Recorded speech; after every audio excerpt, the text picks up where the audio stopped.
이 시간 비로소 그리스도인이라는 제목으로 구자훈 목사님께서 말씀을 전해 주시겠습니다.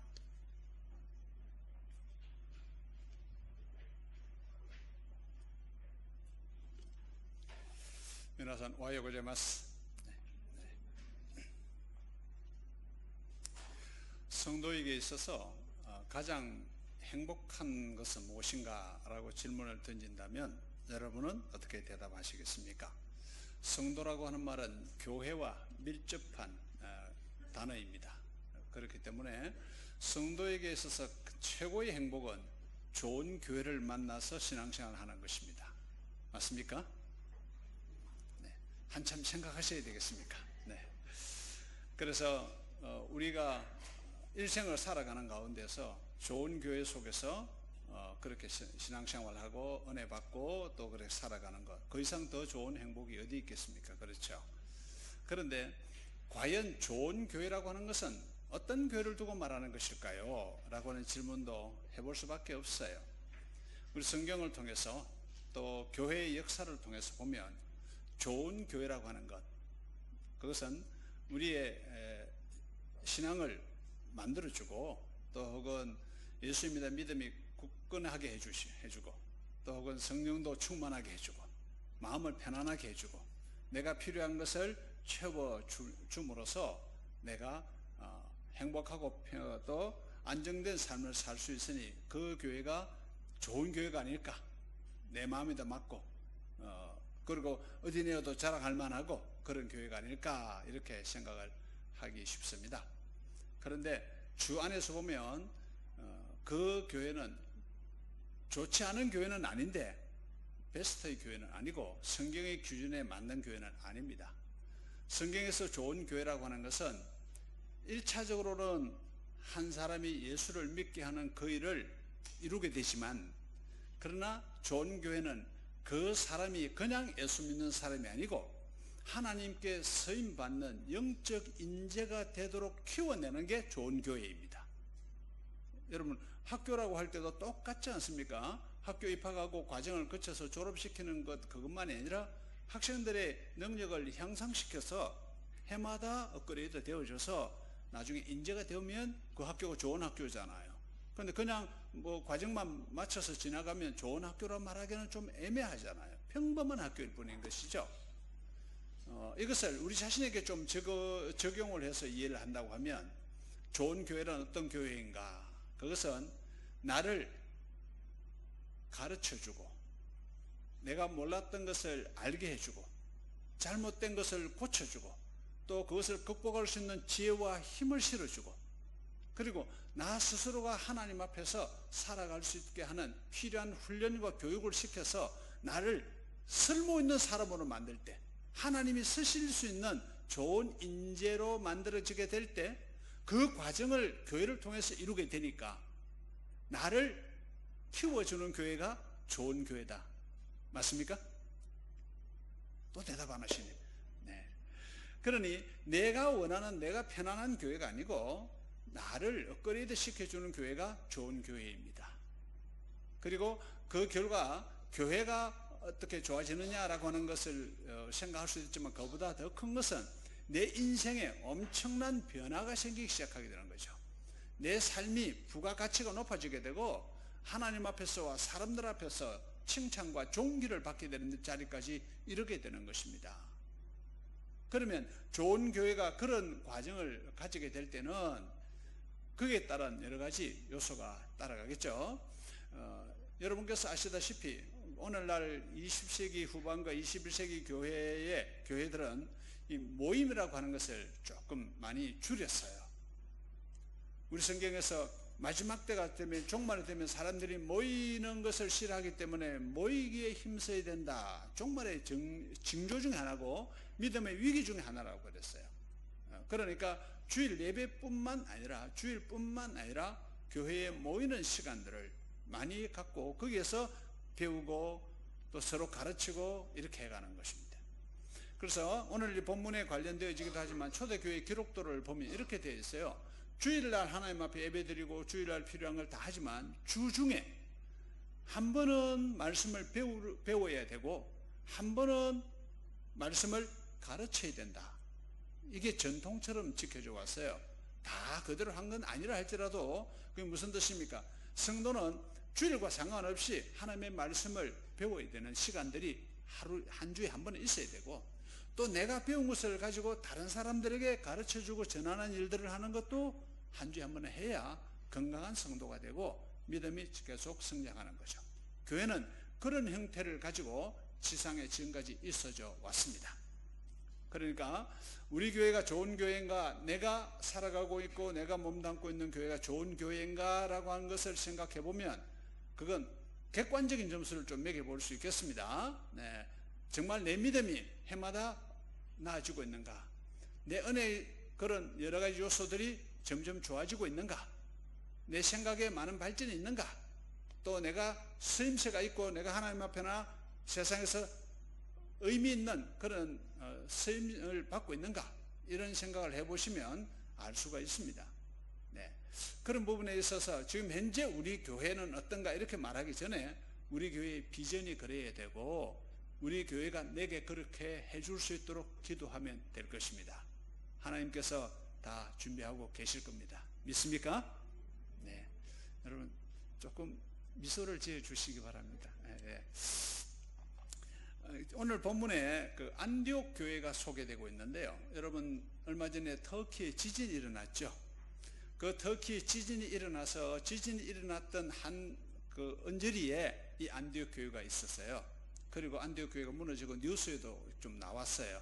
네, 물론 지금은 어느 정도 복구가 됐겠지만, 그러니까 벌써 2000년 동안 그 자리에 교회가 있었던 그 수리아 지역의 안디옥 교회입니다. 이 교회가 세워졌는데 어떤 연유로 세워졌는가 하면, 예루살렘에 처음 교회가 시작될 때 여러분 놀라운 일들이 많았잖아요. 막 예언과 방언이 있고 기적이 일어나고 하루에 수백 명 수천 명이 예수를 믿게 되고 많은 사람들이 모이게 되고 사도들이 막 복음을 전하고 엄청난 일들이 벌어졌어요. 그러니까 이런 부분에 예루살렘 교회가 어마어마해지는 거잖아요. 그런데 그와 동시에 그들을 경계하는 사람들이 있죠. 로마 사람들과 대제사장들과 많은 유대인들 중에 유대인들 지도자들은 그걸 싫어합니다. 그래서 그들을 박해하기 시작하고 예수 믿는 사람들을 이제는 감옥에 넣고 죽이는 일을 하게 됩니다. 그러니 예루살렘 교회가 처음에는 대단하게 시작했지만 아주 짧은 시간 안에 교회가 와해되는 거예요. 그리고 교회가 숨어서 예배를 드리는 형태로 되어지고, 훨씬 더 많은 사람들이 이제 감옥에 가거나 죽을 수만은 없으니까 그들은 그러면 우리가 여기서 있을 게 아니다라고 생각을 하고 전 세계로 곳곳으로 나가게 됩니다. 그 당시에는 로마가 지중해 연안을 다 장악하고 있었기 때문에 많은 나라들이 로마가 다스리는 나라라서 국경을 오가는 건 아무 문제가 안 되는 거예요. 네. 그래서 사람들이 제일 첫 번째 모인 것이 이스라엘 북쪽에 있는 그 시리아 지역에 있는 안디옥이라고 하는, 지금도 안디오쿠스라고 하는 이름을 갖고 있는데 거기에 모이기 시작했습니다. 거기에 놀라운 일들이 생겨서 많은 사람들이 예수를 믿기 시작하니까 그런 소식들이 막 들려오기 시작합니다. 그런데 그 교회가 그냥 사람들만 막 모여서 이제 예배를 드리고 교회를 형태를 띠려고 하니까 어렵잖아요. 곤란하잖아요. 그래서 예루살렘 교회에서 그 소식을 듣고 바나바를 보냅니다.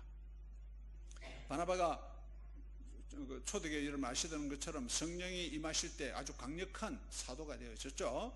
그래서 바나바를 보냈는데 바나바가 거기 가서 보니까 혼자서 하기가 어려워. 너무 일이 많아. 그러니까 또 다른 지도자를 찾습니다. 누구를 찾았는가? 그 당시 사울이라 불리우는 바울을 찾습니다. 그래서 바울이 그 당시에는 이제 아직 그 목회 현장에 나서지 않았던 사람인데 그가 길리기아 지역에서 오랫동안 기도하고 신앙 훈련이 되어져서 바나바가 사실 바울을 믿기가 조심스러워도 그는 바울을 신뢰하고 데리고 왔는데 이 두 사람이 같이 이렇게 안디옥 교회를 섬겨가는데 이끌어가는데 굉장한 부흥이 일어납니다. 네, 사실 이 바나바하고요 바울하고는 성격이 정반대입니다.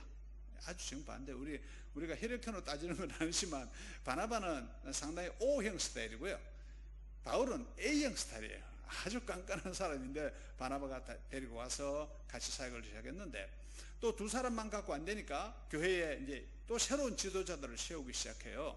그 새로운 지도자들이 거기에 있는 사람만이 아니고 이제 안디옥에 있는 사람은 소수이고 피난온 사람이 많고 그 사람들 말고도 거기에 몰려든 사람이 많아요.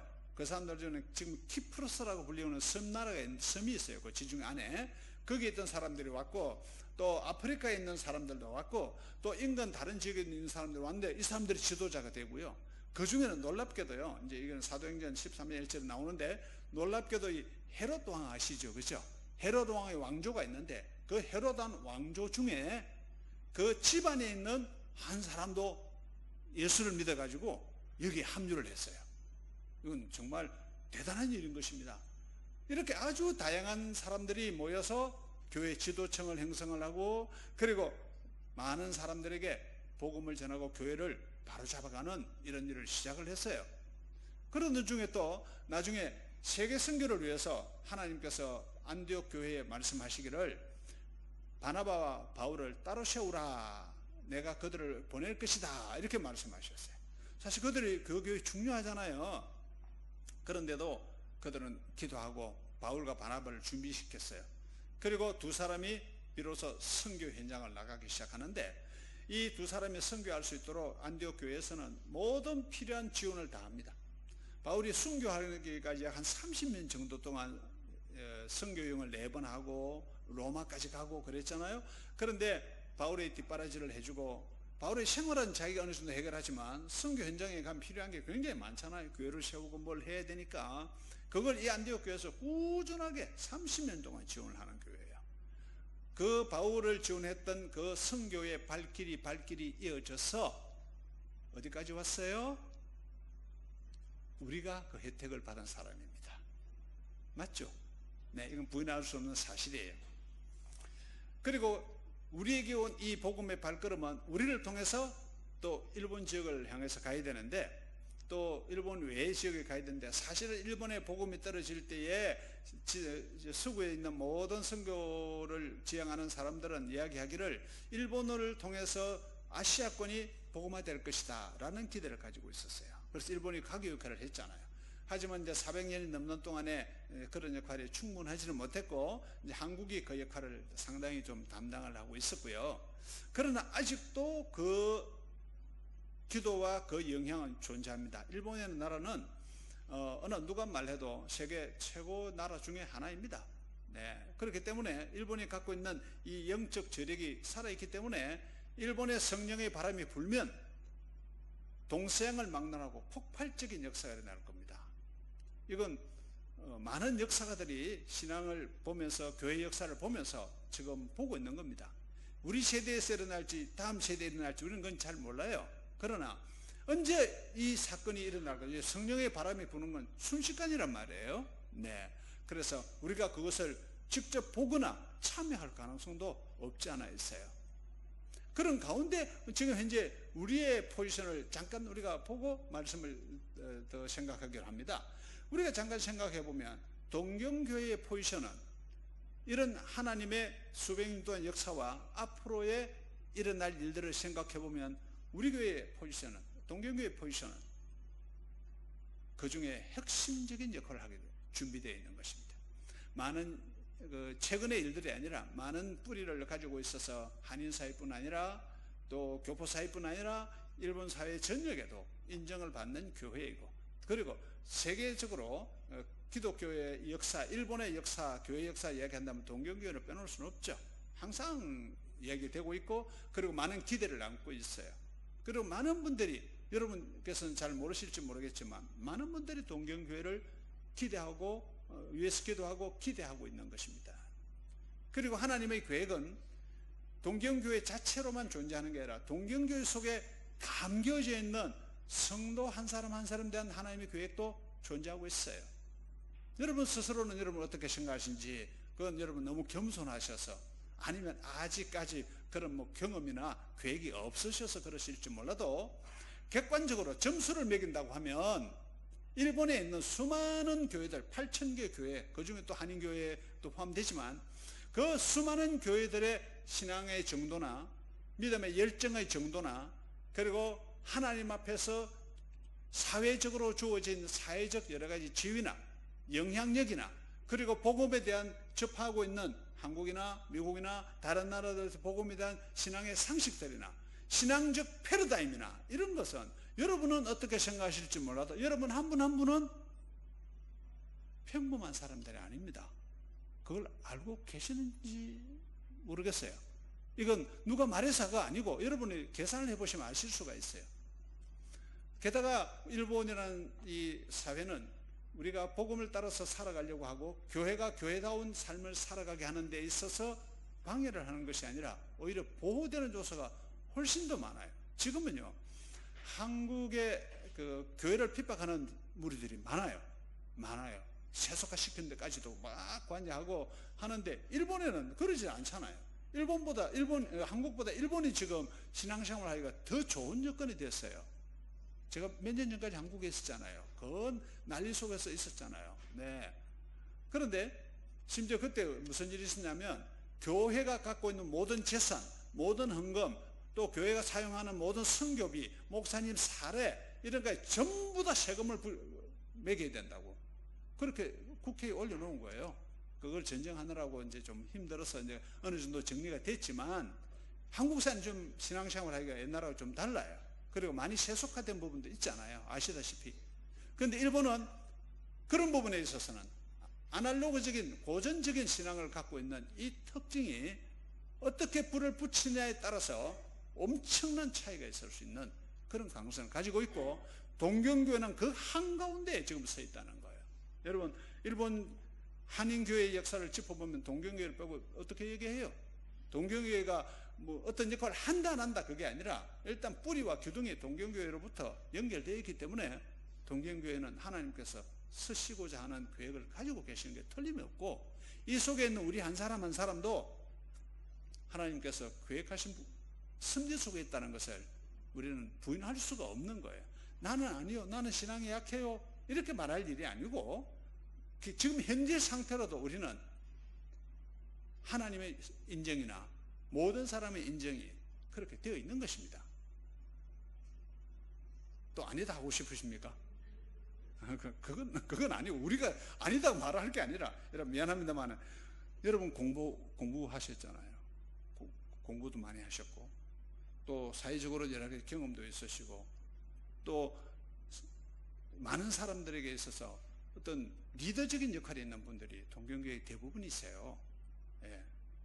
그렇다고 볼 때에 많은 분들이 선망의 대상이고 또 우리도 저렇게 됐으면 좋겠다는 생각이 너무 많이 있는 것이고 하나님은 이런 우리에게 그동안 투자해 오셨고 지금도 계속해서 하나님은 투자하고 싶어 하시는 겁니다. 우리를 훈련시키시고 가르치셔서 서임이 되게 하시고 하나님께서 영광을 받으시기를 원하시고 그것이 하나님의 뜻이라는 걸 자꾸 알게 하시고 싶은 거예요. 지금 제가 드리는 이 말씀이 제가 이렇게 스토리를 만든 게 아니잖아요. 여러분이 저보다 더 잘 아시고 여러분 개인 한 분 한 분이 저보다 더 잘 아실 수 있는 내용이에요. 저는 여러분과 만난 지 1년 정도 됐습니다. 이제 네. 여러분과 함께 뭐 제가 잠깐 뵙지만은 저는 어쩔 수 없이 제가 맡은 일 때문에 늘 제가 섬기는 교회와 이 교회를 붙잡고 기도하는 것이 1년쯤 됐는데 제가 여러분 얼굴을 다 모르죠. 그러나 제가 알고 있는 범위에서 또 객관적인 여러 가지 자료나 상황을 보면 여러분은 신앙적인 인품이나 신앙의 뿌리나 그리고 배우면 그 배운 대로 성장하고 또 활약하고 일할 수 있는 능력이 보통 교회들에서는 찾기가 너무 어려워요. 저희 교회 인근에 그 한 15분, 20분 떨어진 교회가 한 군데 있는데 뭐 여러 교회도 있지만 그 교회 목사님과 대화를 하다 이런 얘기가 있어요. 목사님, 우리 교회는 한 30명쯤 나오는데요. 대학교 나온 사람이 한 사람밖에 없어요. 목사님 그걸 서글프게 생각하시는 게 아니라 사명이 책임이 크다. 그래서 노력을 더 해야 된다. 그런 이제 목사들끼리 이야기예요. 대학이 전부 다는 아니죠. 그러나 우리가 동경교회 입장에서 생각을 해보면 우리는 대학 나온 사람이 너무 많잖아요. 그러니까 성경을 배워도 또 한 가지를 배워도 능력이 그런 분들하고는 좀 다르단 말이에요. 하나님께서 투자해 놓으셨잖아요. 공부하도록 투자하셨고 경험을 갖게 투자하셨으면 하나님이 쓰실 수 있는 날들이 일타가 온 거예요. 맞습니까? 기분이 좋으셨으면 좋겠어요. 네, 부담을 느끼시는 것이 아니라 기분이 좋으셨으면 좋겠어요. 그러니까 나의 위치를 정확하게 알아야 되는 거고요. 한 가지 그냥 지나갈 말씀을 드리면은, 지금 전 세계 80억 인구 중에 우리가 지금 살고 있는 생활의 수준을 따지면 아주 어렵게 사는 사람들에 비해서 우리는 지금 27배에서 50배 정도 잘 먹고 잘 살고 있어요. 하루에 1달러를 가지고 사는 나라가, 그 이하로 사는 나라가 얼마나 많은지 여러분 아시잖아요. 그런데 우리는 1달러보다 조금 더 쓰고 있죠. 네. 그리고 사회적 환경이나 이런 거 보세요. 게다가 교회의 형태를 보면요, 여러분 일본에 있는 교회들이 어렵다고 그러지만요, 여러분 사실은 지상에 있는 교회들이 100만 개가 넘는 교회가 있는데 그 중에 한 10여만 개의 교회를 빼고는 전부 다 교회가 너무너무 어려운 상황에 있어요. 네. 그렇게 보면 우리는 너무 따뜻한 데서 신앙생활을 하고 있어요. 너무 부드러운 데서 잘 지내고 있는 중이랍니다. 네. 약간 미안합니다만은 영적으로 보면 그 사람들이 부러워할 만한, 너무 좋아 보인다, 이렇게 생각할 만한 요소를 우리는 다 안고 있어요. 그러면 우리는 어떻게 되면 좋을까? 하나님 앞에서 안디옥 교회처럼 업그레이드를 해야 된다. 그리고 하나님 앞에 쓰임을 받는 것이 필요하다. 이런 생각을 여러분 해보셨으면 해요. 교회에서 많은 사역들을 하고 하나님의 일들을 해가는 데 있어서 사실 어떻게 보면요, 여러분께서 한번 생각을 해보세요. 충분히 잘할 수 있고 많은 은사를 가지고 있고 재능을 가지고 있고 기회만 되면 잘할 수 있는 분들이 손을 놓고 있는 것은 하나님 앞에서 너무 안타까운 낭비라고 하기도 그렇고 소비라고 하기도 그렇고 좀 그렇지 않나요, 여러분? 여러분 자신은 나는 좀 더 할 수 있는데 내게 일이 주어지지 않는다, 조금 안타까운 마음이 들지는 않으십니까? 제가 희소식을 들었기 때문에 제가 이 말씀 드리는 거예요. 2주 전인가요? 어떤 그 목사님 한 분이 저한테 이야기하면서, 목사님 동계교회 당회장이시죠? 아, 제가 당 회장인데요, 좀 그렇습니다. 이러니까, 목사님 제가 동경교회에 있던 그 성도님을 만나서 대화를 했는데 이렇게 얘기했던데요, 교회가 일을 시켜주면 할 텐데 교회가 일을 아직 안 시켜준다, 빨리 일을 시켜주면 좋겠다, 그런 이야기를 하더래요. 그 목사님 왜 그걸 깜짝 놀라서 얘기를 했는가 하면은, 전에는 그분이 그런 얘기를 하지 않고 뭐라고 했겠어요? 아유, 교회만 생각하면 마음이 아파, 힘들어, 이랬던 분이라는 거예요. 지금은 일하고 싶어가지고 일을 어서 시켜주면 좋겠다고. 희소식 아닙니까? 네. 저는 그 얘기를 듣고 나서, 우리 기도하는 분들이 정말 기도를 열심히 하는구나 하는 생각을 했습니다. 하나님께서 우리 동경교회를 새롭게 가다듬으셔서 새롭게 재출발시키실 것이 분명합니다. 그러니 이 안디옥 교회가 우리에게서 한 모델이 되어졌으면 하는 것입니다.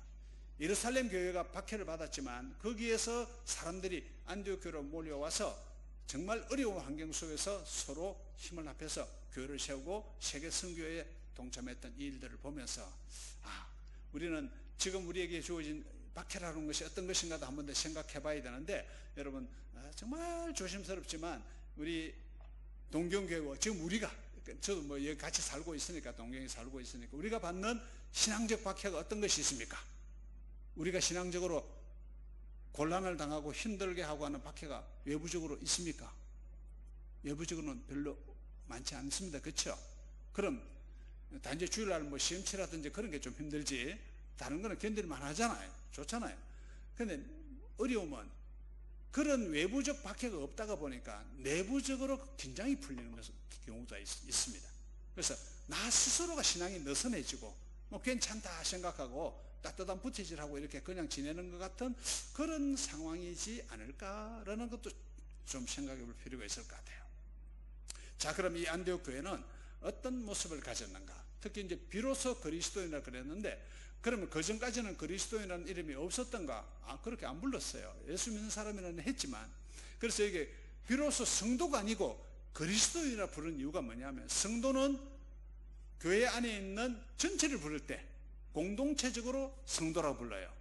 그런데 한 사람씩 각자로 설명할 때는 그리스도인이 되는 것입니다. 이해되시죠? 네. 그러니까 늘 기억해. 나는 신자이면서 성도이다. 네. 성도라는 그 그룹 속에 나를 넣어버리지 마시고 항상 내가 개인적으로 신앙의 인정을 받는 것이어야 한다. 내가 신앙인다워야 한다. 또 내가 하나님과 나와의 1:1 관계가 있어야 된다. 이런 부분들을 생각해 주셔야 하는 것입니다. 오늘 본문에서 비로소 드디어 at last 바야흐로 그리스도인의 이름을 갖게 되었다. 사람들이 각자 예수 믿는 사람답다는 인정을 받게 되었다. 얼마나 놀라운 일입니까? 박해 중에서 말이에요. 네. 그럼 이 사람들은 어떤 모습인가? 첫째는 이들은 박해와 고난에 대해서 지혜롭고 담대하게 대처했다는 사실이 중요합니다. 네. 첫 번째 좀 올려주십시오. 네, 첫째. 네. 보면 여기 나오는 대로 박해와 고난에 대해서 지혜롭고 담대하게 대처한다. 우선은 박해와 고난을 이해할 때에 이것이 이상한 것이 아니고 아이가 크려면 아프면서 큰다는 말도 있듯이 우리가 박해를 받는 것이 신앙의 억누름을 받는 것이 아니라 오히려 우리는 용수철처럼 누르면 더 튀어오를 수 있는 그런 가능성을 받게 되는 것이죠. 그런데 이 박해와 고난이 올 때마다 지혜롭고 담대하게라고 하는 말인데, 지혜롭고라고 하는 말은 이 박해를 분별해서 볼 수 있는 눈이 필요한 것입니다. 아프다, 힘들다 그게 아니라 그 박해를 넘어서서 왜 이런 일들이 나타났을까, 왜 이런 고난이 왔을까 라고 생각하면서 그것을 너무 서둘러 생각하지 아니하고 조심스럽게 그 다음엔 어떻게 하면 되겠지, 어떻게 가야 할까, 이렇게 생각할 줄 아는 믿음의 생각이 지혜라고 하는 것입니다. 이 소피아라고 하는 말이 넘어서 본다, 뚫고 본다는 뜻이 있습니다. 그리고 여기 담대하게 대처하라고 했죠. 이 담대하게 대처하는 이유는 뭐죠? 성령께서 우리와 함께 하시기 때문입니다. 하나님께서 나와 함께 하시고 교회와 함께 하십니다. 우리가 알지 못하는 사이에도 하나님은 우리를 지키시고 보호해주고 계시는 것입니다. 믿습니까? 제가 부산 영주동에서 목회를 할 때 영주동에 거기 보면 산 위에 집들이 많아요. 옛날 집들이 많아요. 그 중에 이제 한 집에 갔습니다. 이제 할머니가 교회를 가끔 나오시는데 할아버지가 불편하시다고 몸이 안 좋으시고 누워 계셔서 신방을 갔어요. 할아버지가 90세가 넘으셨어요. 그리고 대화를 해보니까 신앙을 갖고 계셨던 분이 옛날에 북한에서 예수를 믿었던 사람이에요. 그런데 일본에 징용을 왔다가 그 다음에 해방이 되어서 부산에 자리를 잡았는데 이제 그게 세월이 이렇게 오래 지난 거예요. 단칸방에 두 분 사시는데 할아버지하고 대화를 하던 중에 제가 놀라운 이야기를 들었어요. 목사님, 제가 히로시마에 있었습니다. 그런데 그때 매일 하듯이 석탄을 캐고 있었는데 땅굴에 들어가서 말이에요. 캐고 있었는데 갑자기 지진이 났더래요. 그래서 뭐 가끔 지진 나니까 지진이 났나 보다 그렇게 생각을 하고, 지진 나면 이제 밖으로 피신을 해야 되잖아요. 그래서 밖에 나와 봤더니만 원자폭탄이 떨어진 거예요. 얼마나 놀랐겠습니까? 그리고 동료들이 모여서 하는 일은 이제 폐허가 된 건 손댈 수 없으니까 사람들의 시신을 수습하는 일을 하라고 그렇게 이제 당국에서 얘기를 해서 마스크를 끼고 막 이렇게 해서 시신을 이렇게 챙기는데 온전한 시신이 별로 없을 정도로 비참했대요. 그러면서 그분이 하시는 말씀이, 목사님, 그런데 나는 아무것도 하려고 한 것도 아니고 내가 그렇게 계획을 한 것도 아닌데 원자폭탄이 떨어졌는데도 하나님이 나를 굴속에 피신시켜서 살려주셨다. 이게 평생에 자기가 주일학교 때부터 하나님 믿은 결과라고 생각을 한다. 그러면서 말씀하시고 이제 3개월쯤 지나서 세상을 떠나서 천국에 가셨는데요. 저는 그 말씀 들으면서 그런 생각을 저도 해봅니다. 여러분, 아무리 환난과 핍박이 오고 시련이 오고 역경이 와도 우리가 알지도 못하는 사이에 무의식 속에 우리가 그저 주님을 바라보고 나아가면 하나님께서는 우리를 지키시고 보호하시는 것입니다. 믿습니까? 네. 지금 돌아보면 알 수 있어요. 지금은 모르는데 돌아보면 그때 그런 일이 있었구나. 이게 자꾸 새록새록 생각날 때가 있는 것입니다. 그래서 그 믿음을 뭐라 그러냐 하면 새록 믿음이라 그럽니다. 네. 지나간 일이지만 생각해보면 하나님의 놀라우신 은혜가 있었다는 것. 혹시 지금 현실적으로도 여러분은 힘들어하는 일들이 있으시고 염려하시는 일이 계십니까? 분명히 이 안디옥 교회 성도들이 그랬던 것처럼, 그들이 믿었던 대로 된 것처럼 성령께서는 우리와 함께 하십니다. 성령께서는 우리가 믿음으로 살아가기 원해서 예배를 드리고 주님께 주의 이름을 부르면서 나올 때마다 함께 하시고 우리의 발걸음을 넘어지지 않게 지켜주시는 하나님이십니다. 이 믿음, 여러분의 믿음 되시기를 축복합니다. 두 번째는 이 안디옥 교인들은 바나바처럼 착하고 성령과 믿음이 충만한 사람들입니다. 바나바가 지도자이지만 바나바를 중심으로 해서 모든 사람들이 그 인품이 훌륭하다는 거예요. 신앙생활은 사실은 결과가 어떤 것인가 하면 여러분 성령의 열매를 아시죠, 그죠? 신앙생활의 그 모든 결과물은 이 사람이 얼마나 신앙이 훌륭한가라는 결과물은 그 사람의 인품이에요. 그리고 성품이에요. 그것이 곧 자기 자신을 말하는 거예요. 우리 성도들은 이런 부분에 있어서 하나님 앞에서 내가 내 인품을 잘 관리하고 내 믿음을 잘 관리하고 그리고 다른 사람들과의 좋은 관계를 형성하는 것, 바나바처럼 착하고 성령과 믿음이 충만한 삶이 되는 것, 이것이 안디옥 교회가 되고 안디옥 교회 성도가 되고 하나님의 나라를 이루는데 큰 역사를 이루게 되는 겁니다. 그러니까 안디옥 교회의 배경은 무엇인가? 착하고 믿음과 성령이 충만한 모습이어야 한다는 거예요. 여러분께서도 도전을 받으셨으면 좋겠어요. 그리고 생각을 좀 많이 해보시면 좋겠습니다. 저희 집에 며칠 전에 손님이 왔어요. 텍사스에서 3살짜리하고 6살짜리 자매가 저희 집에 왔습니다. 작은 딸아이들이에요. 네. 와서 이제 둘이서 이렇게 이야기하는데 한시도 안 쉬고 종알종알 이야기를 하더군요. 네, 잠도 안 자고. 그런데 둘이서 이야기하는 거 들어보면 티깍티깍 하다가 이야기하는데 한 번은 가만 들어보니까 언니가 뭐라 그러냐면 6살짜리가 동생 보고, 네가 내 마음의 파워를 다운시켰잖아. 이게 참 이상한 말이 단어를 쓰는데, 그러니까 동생이 언니 아니야, 내가 언니 마음의 파워를 압박이 안 했어.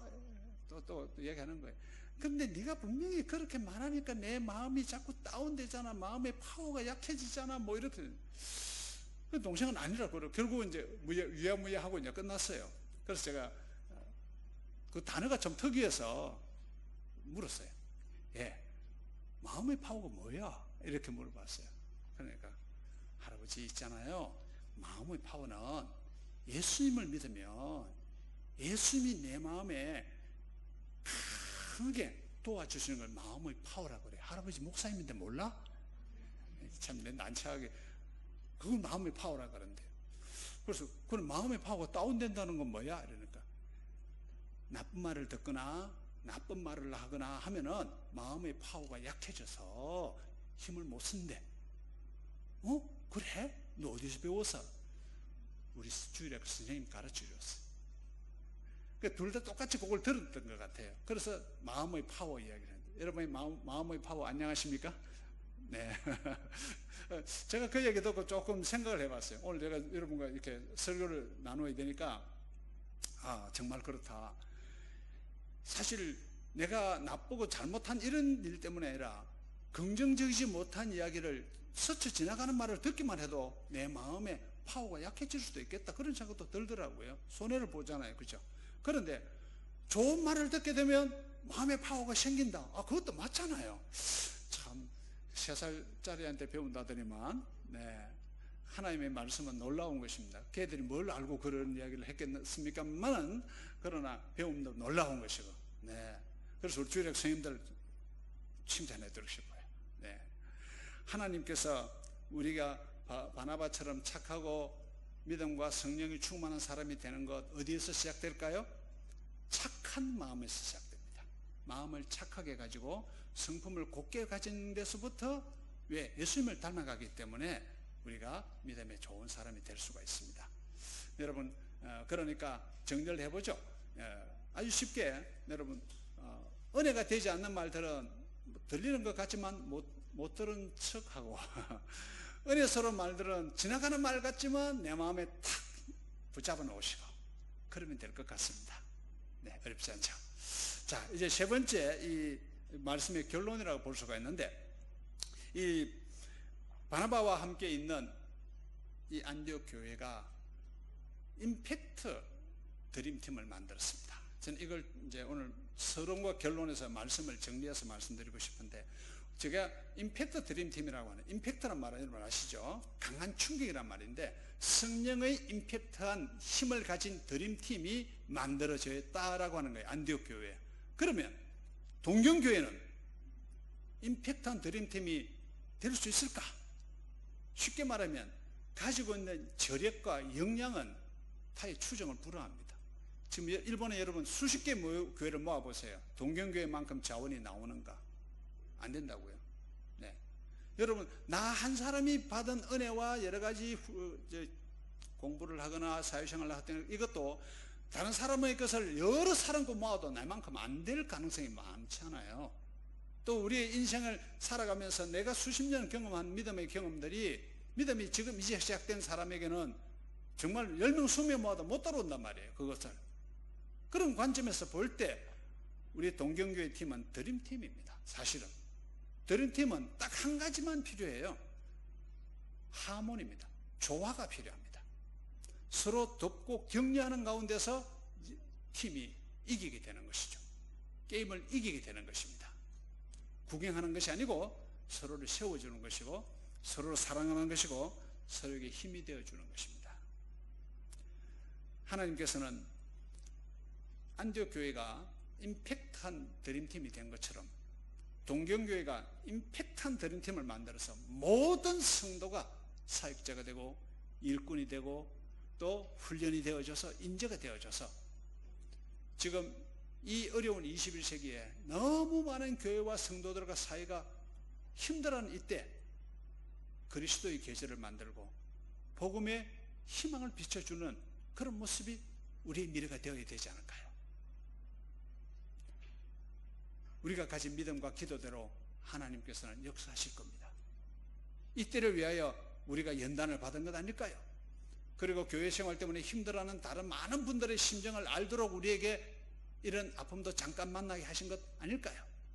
이렇게 생각해 보면서 여러분 서로서로 힘을 합해서 아름다운 조화를 이루시고 동경교회의 미래를 새롭게 창출해 가시기를 주의 이름으로 축복합니다. 네, 기도하겠습니다.